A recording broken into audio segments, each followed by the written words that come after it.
37-bab Padişaha hizmet kılуу jönündө.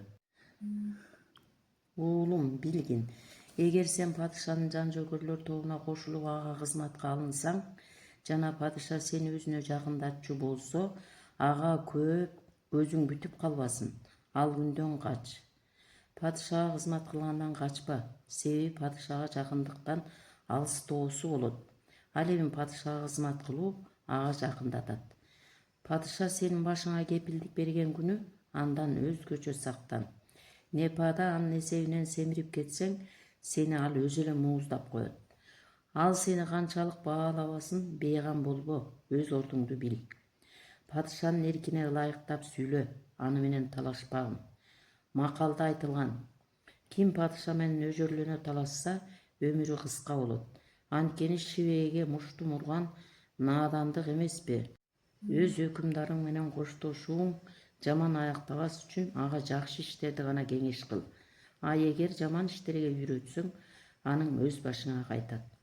Хикая. Фазлун и Мамлон Гианжинин падышасы болуп турган кезде анын дайламалык бир кеңешчиси болуптур. Өлкөдөгү бектердин бири кылмыш жасап койсо, Фазлун андай адамдын колун токтоосуз кишендетип зынданга салдырчу экен. Дайламалык кеңешчи падышага: азат адамдарды таарынтпа, эгер таарынчу болсоң башын алдыр деп маслихат берет. Кеңешчинин бул сөзү боюнча бир нече бек өмүрүнөн ажырайт. Бир күнү дайламалык кеңешчи өзү да жаза тайып жаңылыштык кетирет. Падыша анын колу бутуна зоолу салдырып дарга асууну буйруйт. Дайламалык ортого арачы салып: баланча дүнүйө берейин, мени өлтүрбө деп айттырат. Ошондо Фазлун и Мамлон: сен мага азат адамдарды таарынтпа, эгер таарынчу болсоң өлтүр деп үйрөткөнсүң деп жооп бериптир. Ошентип дайламалык кеңешчи падышаны жамандыкка үйрөткөнү үчүн өз өмүрүн сактай албай калган. Сени жаман адам мактагандан көрө жакшы адамдын жектегени мени көбүрөөк сүйүндүрмөк. Билип жүр, баардык каалоонун аягы чааша менен бүтөт. Ошон үчүн мүлк дөөлөтүңө чиренбе. Падышага кызмат кылып жүрүп эң алды урмат сыйга умтул. Анткени дөөлөт кадыр барктын артынан ээрчийт. Асиресе падышага кызмат кылуунун сыймыгы байлыктан жогору турат. Эгер падышага кызмат кылып жүрүп байып семирсең дагы тынч аман жашоо үчүн жарды көрүнгөнгө аракет кылгын. Сен эмне кой арык кезинде өлүмдөн коопсуз экенин жана аны сойгонго эч ким шашпай турганын көргөн жоксуңбу? Кой семирсе аны кимдин да болсо сойгусу келет.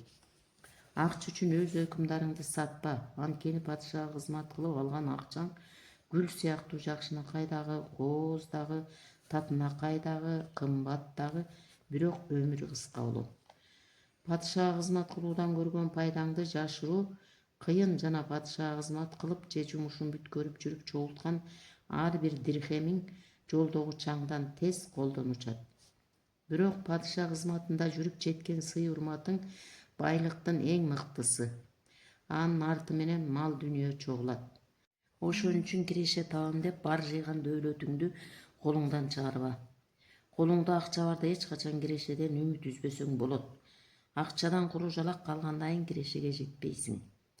Ким акчаны өз өмүрүнөн кымбат бааласа, ал тез эле урмат сыйдан кол жууп бечарага айланат. А кадыр барк үстүндө дүнөөкорчулукка азгыруулуу адам үчүн өлүм. Эгерде байлыкты чени менен жыйнап, анын айрым бир бөлүгүн башка адамдарга ооз жабдыга берчү болсо, аброюн сакташы мүмкүн. Качандыр бир мезгилде султанга кызмат өтөп жүрүп бийик даражага жетсең да өз өкүмдарыңды сатпагын. Эгер чыккынчылык кылсаң, өз башыңа жамандык тилеген болосуң. Анткени шак кичине адамды чоңойтуп, бирок ал өз колдоочусуна чыккынчылык кылса, бул теңдессиз жараткандын аны мансаптан куру калтырчу белгиси болот. Анткени береги адам башына мүшкүл түшмөйүнчө ал өз өкүмдары жасаган жакшылык үчүн жакшылык кылбайт. Хикая. Фазлундун уулу Хажиб Абу Сувар Абул Сүйүртү Берда шаарына серкер кылып жөнөткөндө, Абул Юсур Берданын табияты өтө катаал, өзгөчө жайкысын. Ошон үчүн кыш түшкөнчө барбаймын деп айткан экен. Ушундан улам ортодо түрдүү сөздөр жүрөт. Ошондо эмир Фазлун Бул неме эмне үчүн мындай пикирде жүрөт? Демейде ичер суусу түгөмөйүнчө эч ким өлбөйт да дейт. Абыл сүйөр. Рас, эмирдин сөзү туура. Эч ким ажал жетпей өлбөйт, жана адамга ажалы жакындамайын ал бер дагы жайкысын барбайт деп жооп берет.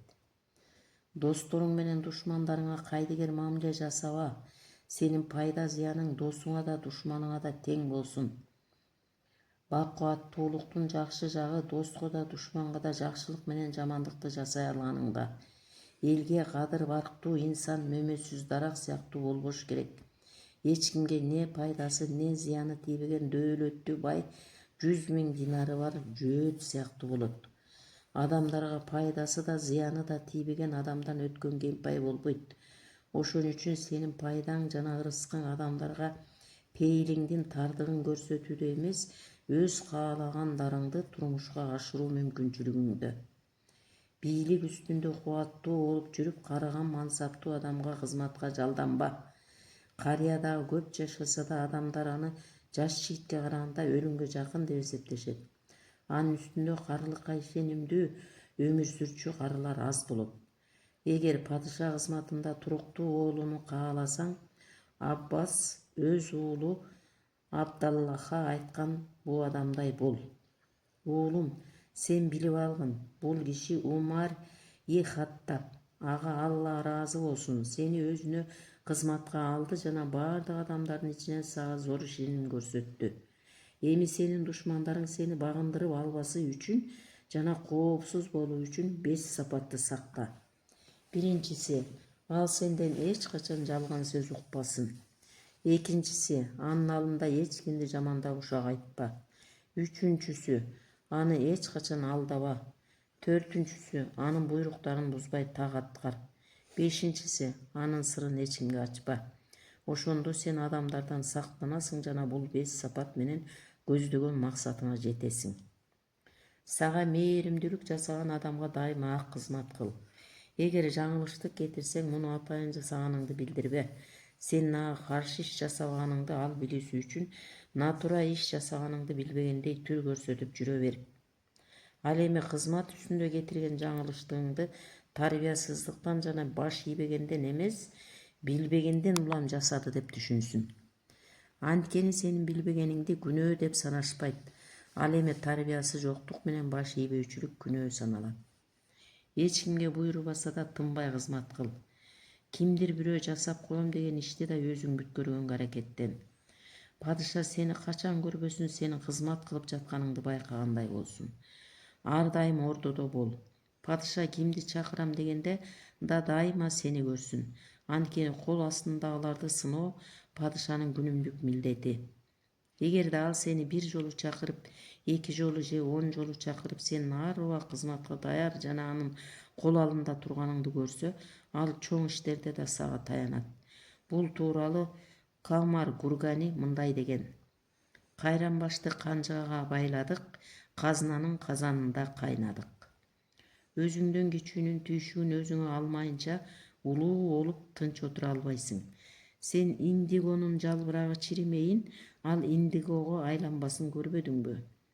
Алла Таала даражасы дагы өссүн. Бүт дүйнөнү падышага кызмат өтүүгө муктаж кылып жараткан. Падышанын алдында кимдир бирөөгө болгон кызганычыңды байкатпа. Анткени кокустан падышага кызганган адамың жөнүндө кеп салчу болсоң, чындыкты айтып жатсаң да ал сенин сөзүңө этибар бербейт. Дайыма падышанын каардануусунан корк жана 2 нерсени жаман көрбө. Биринчиси падышанын ачууланганын, экинчиси акылмандардын кеңешин. Бул 2 нерсени кимди ким жаман көрсө, аргасынан ал өзү жек көрөндү болот. Бул айткандарым падышанын жан жөкөрлөрүнүн арасында жүрүүнүн эрежеси. Ак окус даражаң көтөрүлүп, падышанын надимдеринин катарына кошулчу болсоң, анда падыша надимдердин эрежеси менен жакшы тааныш болгон. Ал эми кызмат өтөөнүн шарты азыр айтылгандай эле. Сени Алла өзү колдосун.